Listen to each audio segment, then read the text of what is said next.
What's up, guys? I'm Jeremy. This is my big gray square body. You might have seen some videos I've put out in the past, but I've spent the last couple of years working on this truck. It was in some pretty rough shape when I picked it up. I guess now that I'm on this end of things, I probably would have found another truck if I was to do it again, but alas, here we are. So I spent the last couple of years doing a pile of body work, replacing tons of panels, basically the whole floor. I had to cut the roof off of it because somebody hacked the sunroof into the thing. It was a mess. I mean, thankfully the guy I bought it from did a real good job of covering all the rust holes with like Dynamat. So, I mean, he didn't lie to me, but they were certainly worse than I expected when I started pulling that stuff off. But so I went through, did all the body work, blasted the frame, repainted everything underneath it, did the suspension, wheels and tires, brake lines, interior. So I basically went through and did just about everything you could do to it, with the exception of the engine. It was really in pretty good shape, ran fairly strong. I went through and did, pulled the intake off of it because it was leaking, put everything back together, checked all the pieces and parts, alternator, power steering pumps, new carburetor. I wanted to make sure everything was running well, and it does. It's a strong truck, but it's about time for a change. So now that the thing actually runs and we spent a nice summer enjoying it and it runs really well, I'm going to pull it all apart again and see if we can't bolt a couple hundred horses to the engine. I recently picked up a nice new set of heads. I got cams. We're going to go through the whole bottom end of the thing, see what kind of condition the rotating assembly's in, see if the block needs any repair or not. It doesn't really burn or use any oil. So I'm really kind of hoping we don't have to get in too much as far as the bottom end's concerned. But, if you ever been in a project like this, chances are it's trash and we got a couple of grand to burn there. So, that's the way these things go. But if you've ever spent any time working on a big truck, the first thing I'm going to have to do is get the wheels and tires off of it and set this thing on some blocks, because working on a truck that you can't get into without standing on a ladder, especially if you're doing something like pulling an engine out of it, absolutely blows. Like, no fun. Don't want to do it.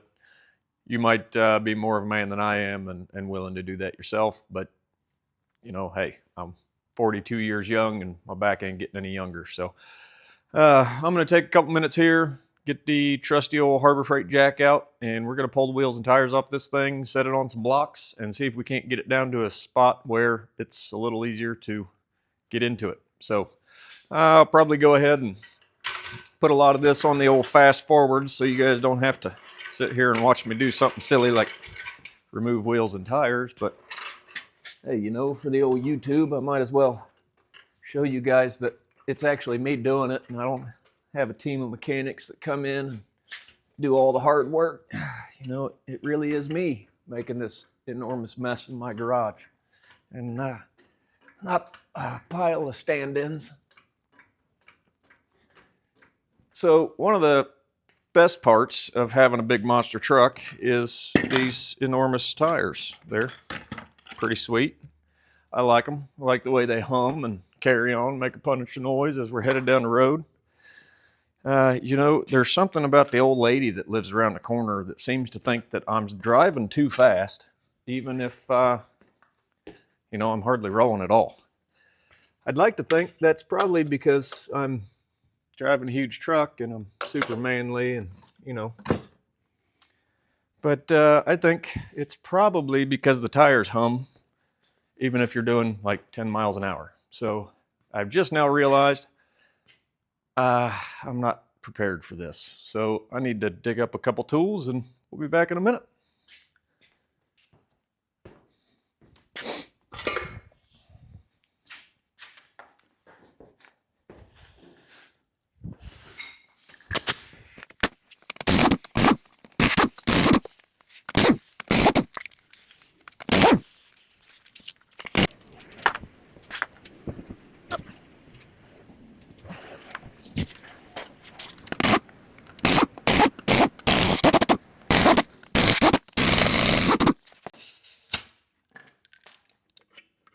So if I can make one suggestion, would be that you make sure that you put your lug nuts, and especially the key to the lug nuts, in a place where you'll never find it again.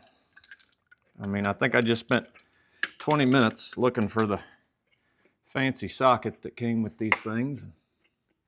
You know, just so I could do something as silly as take the wheel off.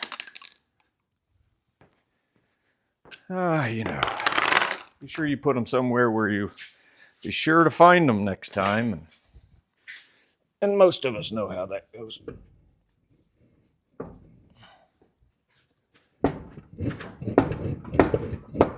Oh, come on.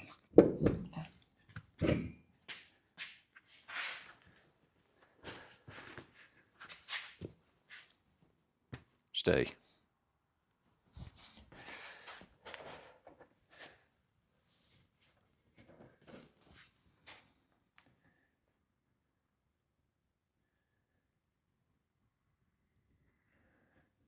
It's only a little sketchy. And by a little, I mean somewhat terrifying. But, you know, what's a project in the garage if you're not at least a little in fear for your life?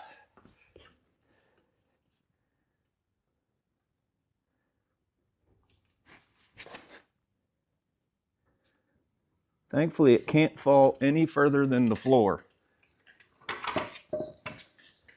All right. Look at that. Hot dang.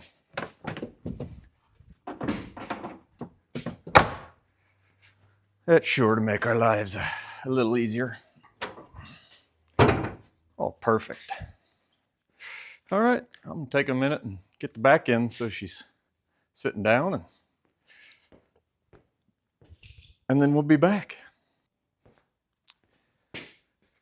All right, now that we're in touch with our inner Hector, you know, she's low rider. So another little tip, I just want to point out that I know I'm not teaching anybody anything. You're just watching some idiot in his garage wrenching on a truck that's probably not built right to begin with, making it probably a little more wrong in the process. So just bear with me. So I like to make sure that in the effort of expediency that I don't use battery hold downs, because, you know, why would you want to do something like that? Be a responsible member of society and, you know, keep your $4,700 battery, because these things are outrageous anymore. Keep your side posts also.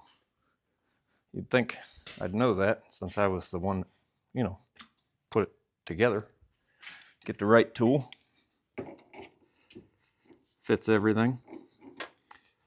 Yeah, anyway, you know, truck's got hydro brakes, which means they're really strong, even with huge tires. So, you know, you're unlikely to pitch your battery into a header or something in a last minute braking scenario if you tie it down to the vehicle. So, you know, save yourself 30 seconds and roll the dice. Why not? So, I was hoping that I wouldn't need a footstool, but it turns out that I do. So, yeah, even without wheels and tires on it, it's still got like an 8-inch lift on it. So, and even though I'm not exactly what one might call a small guy, I'm certainly not a large one either. So, I think we've all probably been part of or watched videos of guys doing engine swaps where they basically leave the whole front clip on the thing, heck, even leave the hood in place. And being that I basically work alone 99.99 every time, because my good buddies that would help me are also busier than I am, so getting one of them over here is, chances are pretty much slim to none. But occasionally they'll come around, poke fun at what I'm doing wrong. But so my intention is to go through and I'm going to pull the hood off of it, pull the front clip off of it. Really wouldn't need to pull the fenders, but when I first put the truck together, I was getting a bit of a rubbing issue. So, you know, like any other Scholar would, I took a grinder to it and then beat my fresh paint with a hammer. So I'm going to go ahead and take the fenders off of it, see if I can't do a better job of rolling these cuts a little bit. And if I'm really careful, maybe I won't have to repaint the fenders. Probably not. If I could make any suggestions to anybody who's out there listening, who's, you know, planning their project in their brain, this paint's not all it's cracked up to be. Sure, it looks great, and you know, it's a lot of fun, shiny. Everybody likes shiny stuff, but man, it's a nightmare. Especially when you got boggers, because they pitch rocks into it immediately. So I'm going to go ahead and take a few minutes, mark my hood hinges so that I can install the hood incorrectly when it goes back on in 10 months, 2 weeks, 3 months, whatever this ends up taking. Probably won't ever get it back together again, but you know, we're starting strong. That counts for something. So I'm going to go ahead and mark the hood hinges so that when I don't put the hood back on it eventually and somebody buys it in a pile of parts for 1/10 of what I have in it, they'll be able to put the hood back on somewhat correctly so that it's in the wrong place like when I put it on the first time. Yeah.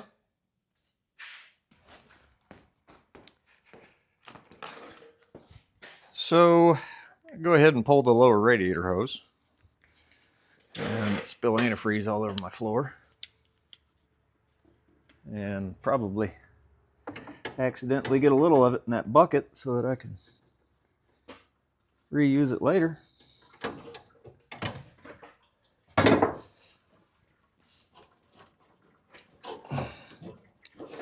don't know why it is these things are always like hermetically sealed. Oh yeah. Oh, it's spilling everywhere.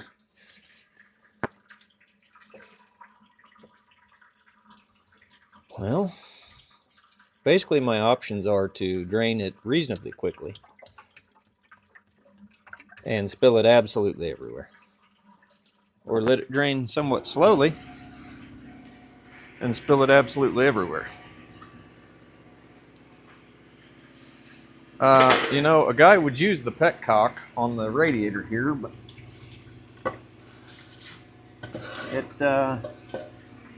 it basically just sprays coolant all over the steering box, and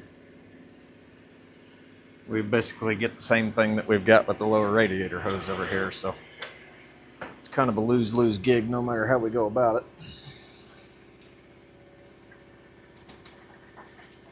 Oh yes, that's it. Oh, perfect. Guess that's what they made floor dry for. Who's taking bets? Do you think we get like maybe 20% of it in that bucket? Oh yes. Well, it's time for the bucket of kitty litter.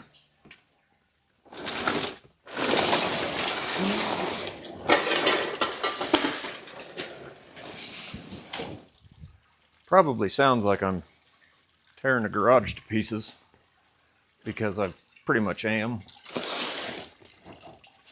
So I intended on starting this video a number of days back, and my service van that I run my day job out of decided to smoke a transmission. Oh yes, it's running like all the way to the rear differential.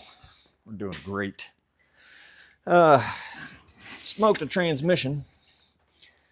So my fresh, clean garage turned into a war zone for a number of days while I pulled the transmission out of that one, and then a transmission out of a parts van I got outside. Put it all back together, swimming in ATF for a handful of days. And my desire to fix that situation. It's quickly waning. So it's been a few days. Been busy with all the stuff that I'm supposed to be doing rather than just playing with my truck in the garage. So thankfully, the boss lady and the kids went to a basketball game. So as long as she doesn't watch this, I might get away with working on this truck for a little bit. So we're going to take a couple minutes and continue pulling the front of this thing off so we can pull the engine out of it. First step tonight is to drop this bumper on ourselves. Oh! Thankfully, they're kind of heavy. So we'll see how that works out for us. But like any other good mechanic, I didn't put many bolts in it when I put it on here. Oh, can't see nothing. Ouch! Can't seem to hold it still with my fingers.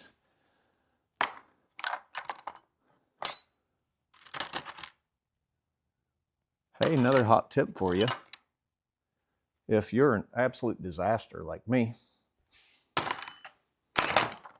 and you want to make some videos, just set the camera on top of the pile of junk. That way people can't see the pile of junk, and you don't have to clean it up.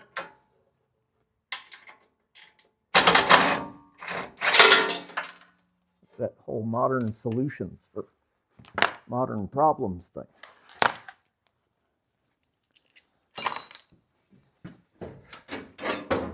Oh, make sure you scratch the paint with it.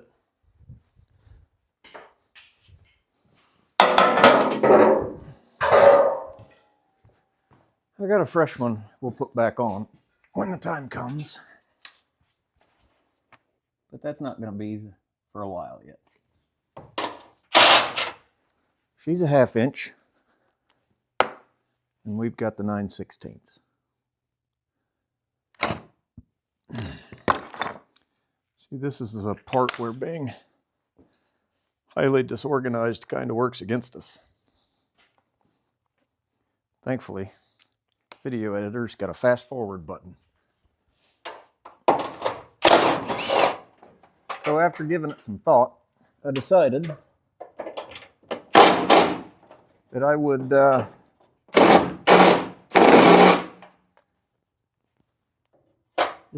would just take the front off and leave the fenders in place, at least at first, because the less I take off, the less I have to put back on.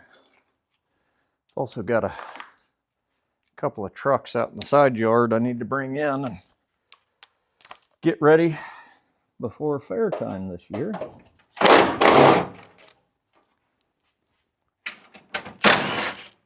I've been informed that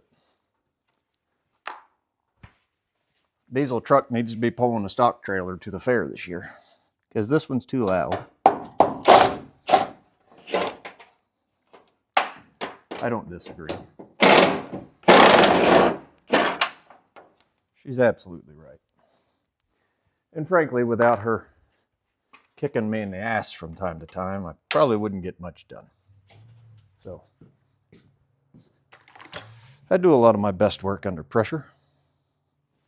Chances are a handful of you probably know exactly what I'm talking about.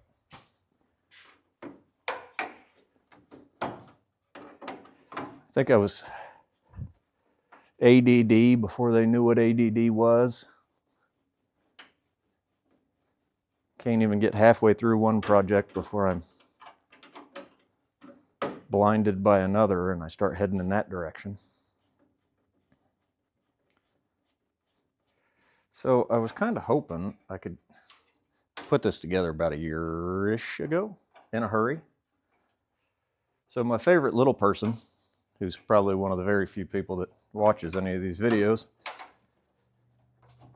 decided she wanted to go to her first junior high dance in this big old truck. The only problem with that was that it wasn't even remotely ready to be on the road. So I think I had about a month and a half of hammering away on it in the evenings and weekends to try and get everything ready in time. And we squeaked in. Thankfully, she was willing to go without a bed on, or without a painted bed on the truck. The bed was on it, it just didn't match the cab. And it was running, like, kind of poorly, but it was loud and cool, and cruised around for a little bit before we had to get her there. It all worked out great.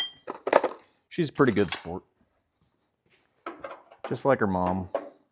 Surprised at times they put up with me, but I mean, I'm kind of a cool guy. Just ask me, I'll tell you. So, of course, the screwdriver I'm using is not even remotely the right one for the job.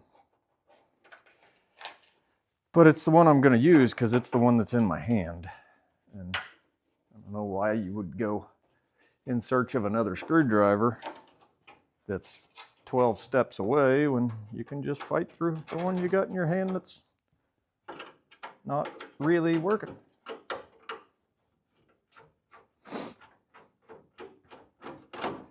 It's guy math, I think, is what that is.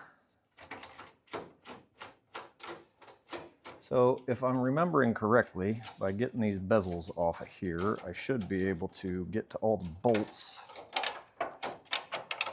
to be able to pull the grill. Last time I was fooling with it, I basically got everything ready to pull the front side of it off. Most of the radiators disconnected.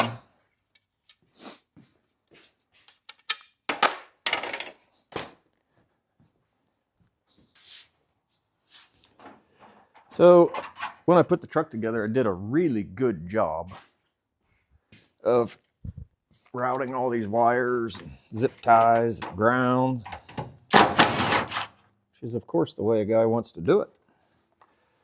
But then when you want to take it back apart, it's a lot more work.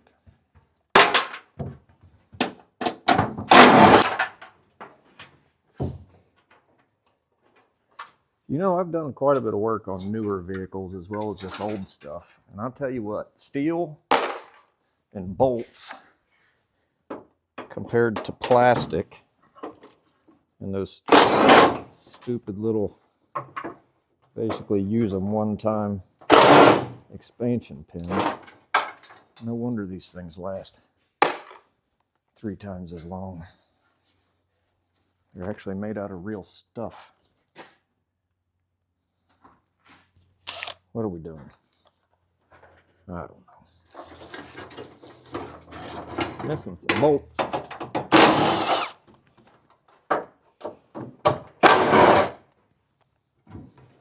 So in all seriousness, boss lady knows I'm working on the truck. She likes the truck as much as I do. She just also likes having other things done, which is where I struggle. If it were up to me, I would just always be out here playing with the truck.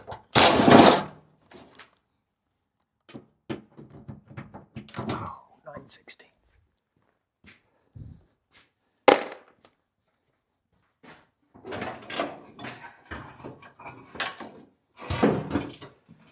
Try and get the battery box out of here.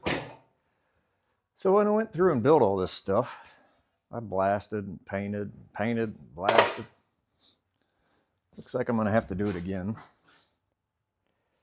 Now, of course, paint that I used was pretty much just your standard $10 a can down at the home center. So I guess you get what you pay for. I mean, it doesn't look bad. It doesn't look terrible, but I mean, this thing is solid as a rock. There we go. I was missing one. So yeah, it was your basic $10 a can, Rust-Oleum. It's 9/16. And I mean, it looks decent, I guess, but the truck also spends a fair bit of time outside because I built this huge garage that's not really big enough.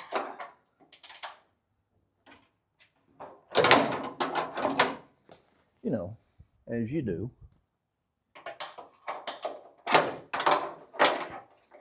Daughter was kind enough to remind me earlier that it's still not done.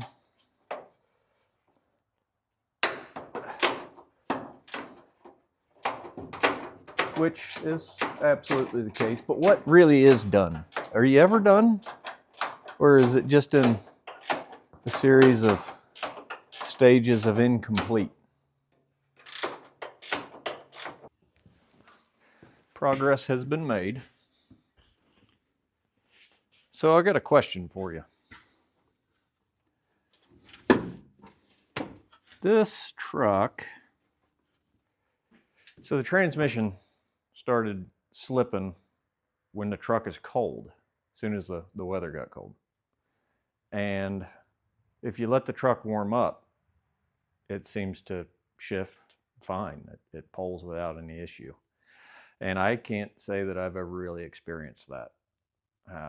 So if you've made it this far, do me a solid, and if you got some advice for me, I could really use it, because I'd really kind of hate to go through and fix a transmission that doesn't need it if I'm just, I don't know.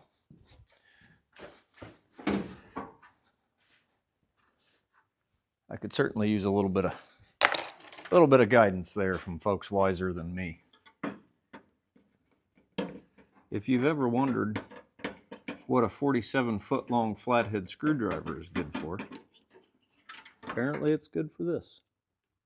Trying to disconnect the power steering cooler lines. Maybe it's good for this. I don't know. Kind of shooting in the dark.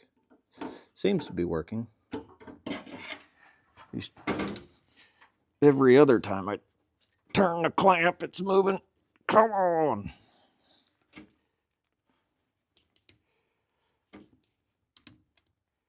So, assuming I can get these clamps undone in the next hour, get the power steering lines off of this, I'll be ready to pull this radiator.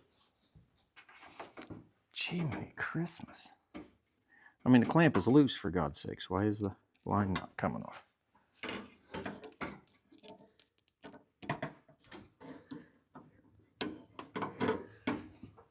Of course, it's got these fancy through the radiator doohickeys on here that are completely captured by the fan shroud. So I'd have to take the fan shroud off of it. All right, folks, you're about, yep, that's it. You know what tool we need for this job? Why fight with something right now that we can deal with later? That's going to be Jeremy's problem upon reassembly. Come on. All right. If I seem to remember, this is not exactly a light radiator. Or maybe I just hadn't eaten my Wheaties that day. I thought I'd disconnected this already, but it seems I was mistaken. Oh yes, perfect.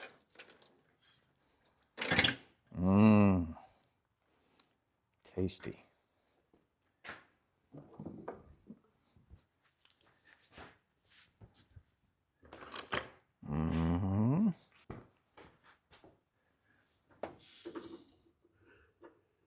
So as I was saying previously when I was fooling with this, I intend to redo the whole cooling system, because this radiator, though it's perfectly good, It's got a nice dual electric fan setup on it. Doesn't quite do the job. At least when the weather gets really warm. If it's hot outside, she's struggling, man. And I've overheated this truck a couple of times. Not horribly, but enough that she's no bueno. So, get out of there. Tire spoon, good for about everything. Including hood latch removal.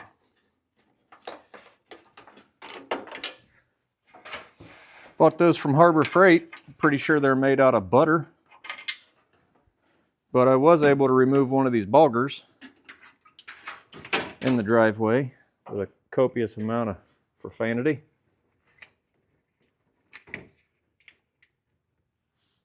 But it got the job done, so that's cool. I ordered them from 4-Wheel Parts, and they mounted one of them backwards. A good friend of mine did a great job of reminding me that one of them was backwards basically every time he saw the truck. So, in an effort to try and save him from having a coronary, I decided I'd probably swap it around. Well, back to the tire spoon.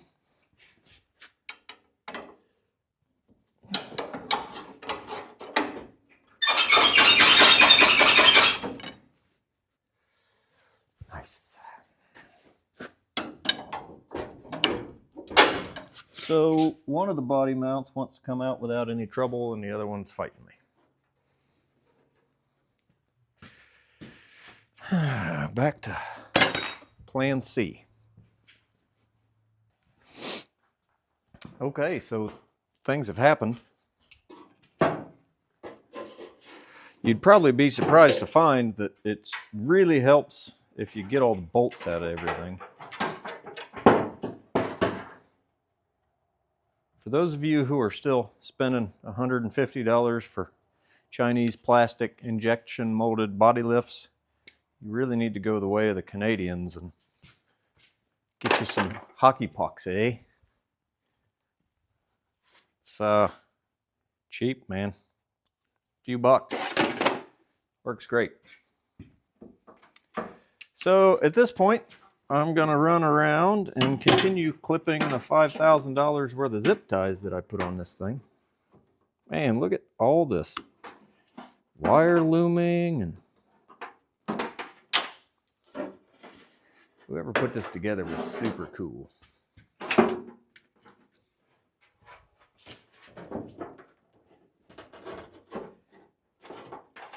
So also, I went ahead and I put a couple of power disconnect switches on the battery when I did all this the first time around, as you can see.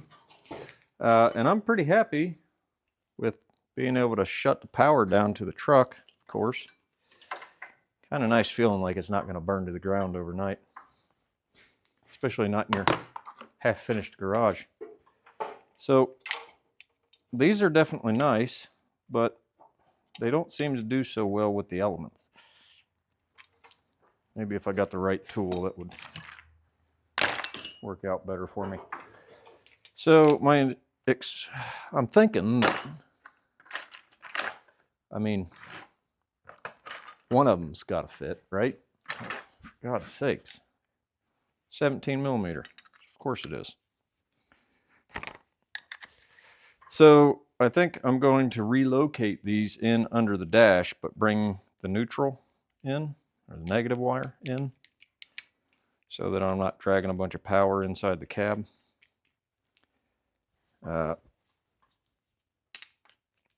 Thinking that's probably going to be a better way to do this.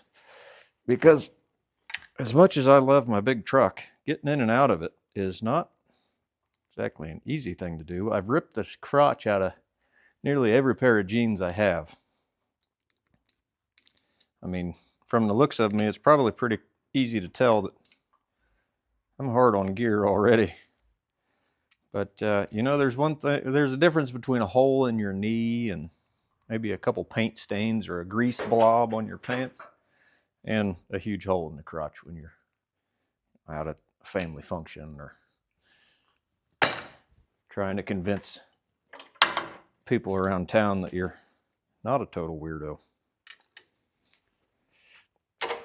But all that's to say that jumping up in the truck to turn the key and find that you've got no power because you forgot that you turned off the disconnects the last time you got out of the truck, just to get out and, you know, walk around, throw them, and do it all over again. Well, once or twice is no big deal, but it gets a little old after a while. So I think I'm going to go ahead and run these power disconnects inside, switch my neutral so that maybe I can save myself some headache in the future. And they just really don't seem to be weathering well. I mean, it's not like this thing gets driven in salt water and gross winter weather, really.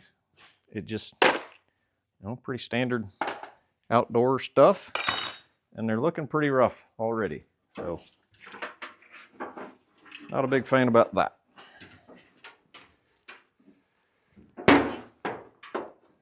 Make sure you drag all that stuff up against your nice paint. I'm sure you guys will probably hear me refer to that quite a few times. It's nice having a good looking truck, nice looking paint, but definitely adds a level of stress to things.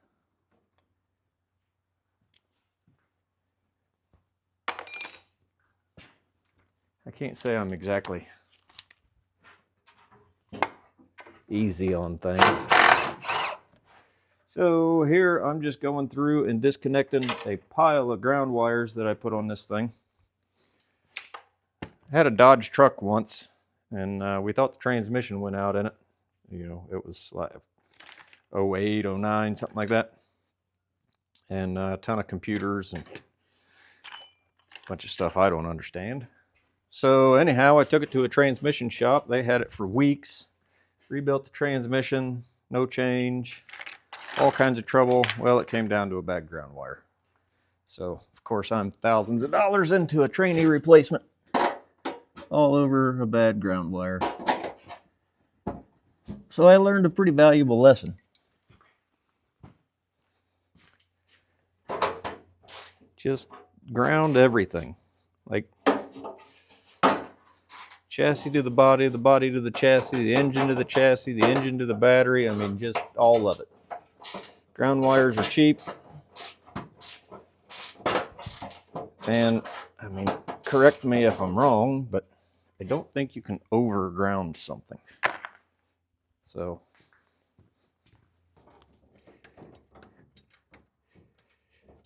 what I'm kind of hoping to be able to get accomplished tonight is to get majority of the accessories off of this and just get it to where I'm ready to pull the engine. Got a buddy that's supposed to be coming to give me a hand pulling the hood off of it. Now that I've got the grill off, I don't really even know that I need to do that.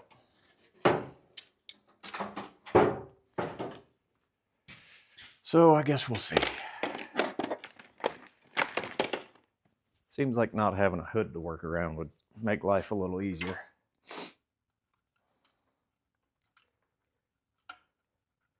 So the grand plan is to pull this 454 out.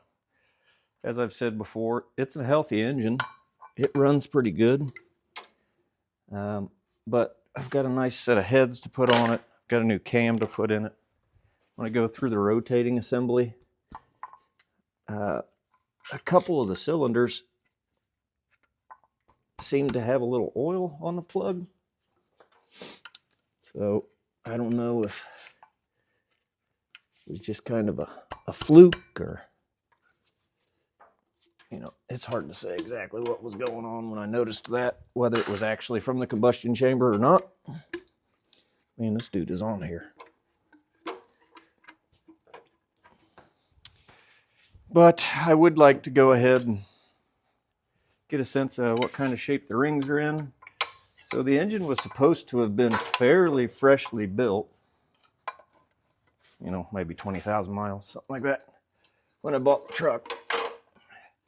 And it runs well enough to lend credence to that, but never actually been inside of it. So I guess we'll figure out exactly what it is we need to do when we get there. So the hopes are to have this guy situated over the course of the next couple of weeks, because I really don't have time to be fooling with it, frankly.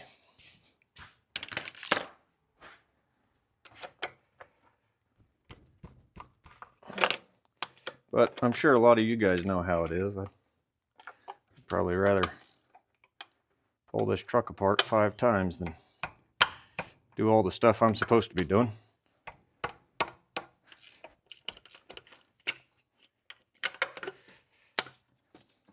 Serpentine belt setup was on here when I bought the truck. I'm mostly happy with it. It's definitely a kind of a home-built job. Seems to run fairly true. Belt's in good shape. I don't know, it's probably got 8,000 miles or something on it.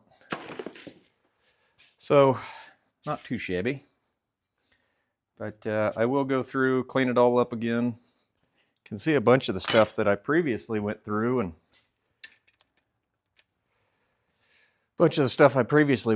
blasted and painted, kind of looks like crap again already, which is, that's just sweet, right? I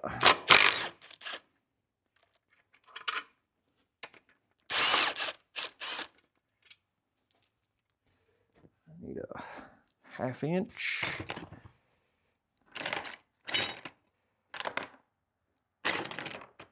And a 3/8. 13 millimeter. Come on, pile of wrenches. Gotta be something here. There's a 13, that'll probably get her. Yes, sir. Who needs the right wrench when you've got a wrench?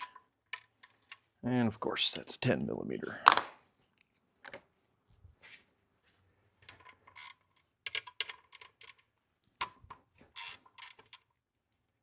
Ow. It's very sharp.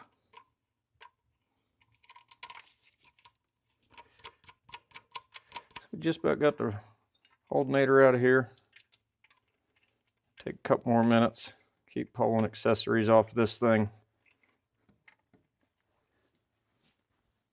And we'll come back.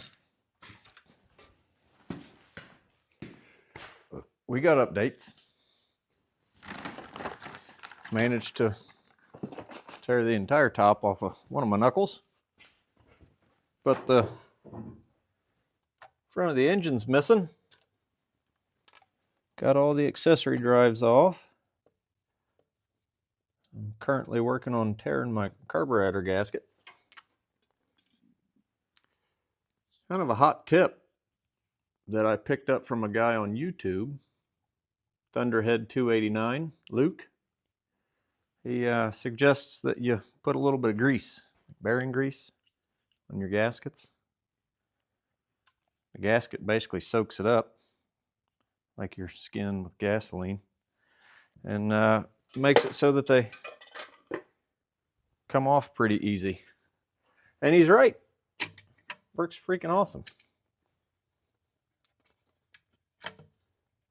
Give it a shot. Big old big spacer, handful of gaskets.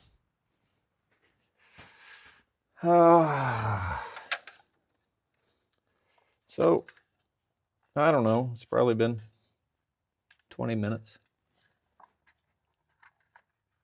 I've just been loosening bolts and nuts and clips, and the headers have been disconnected. They're just kind of hanging there. Fighting with Medusa here. These clips are nice, but don't exactly make things easy. This cap doesn't really have much use on it. So I was having a bunch of trouble with my MSD ignition. I just decided to go back to a pretty standard Vacuum Advance distributor setup, which completely eliminated all my headaches. Not exactly sure what it was that was going on, but it would run great. But then about the time the engine warmed up, it'd start breaking up and just carrying on, making all kinds of racket. So I threw a handful of parts at it.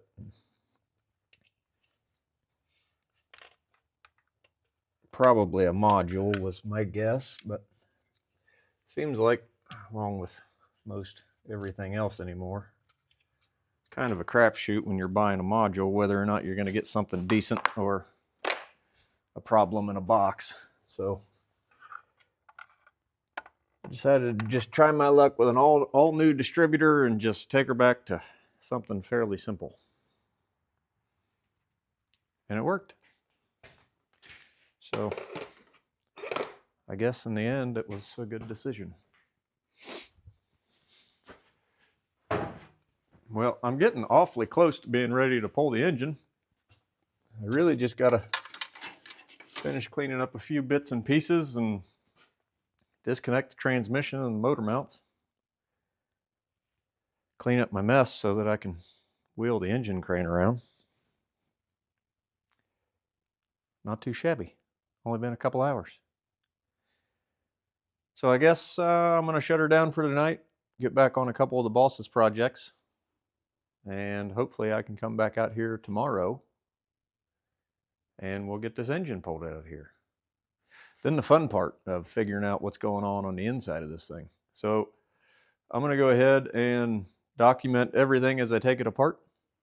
We'll get a chance to see what the insides look like together, and cross my fingers there's like a 496 stroker kit in here and dome top high compression pistons, and you know the heads were just not great, and that's why it didn't have the power it should. No, most likely it's just going to be a worn out lower end with about 300,000 miles on some, you know, high ridge ring cylinder walls, and going to need $2,000 worth of machine work. I guess we'll see.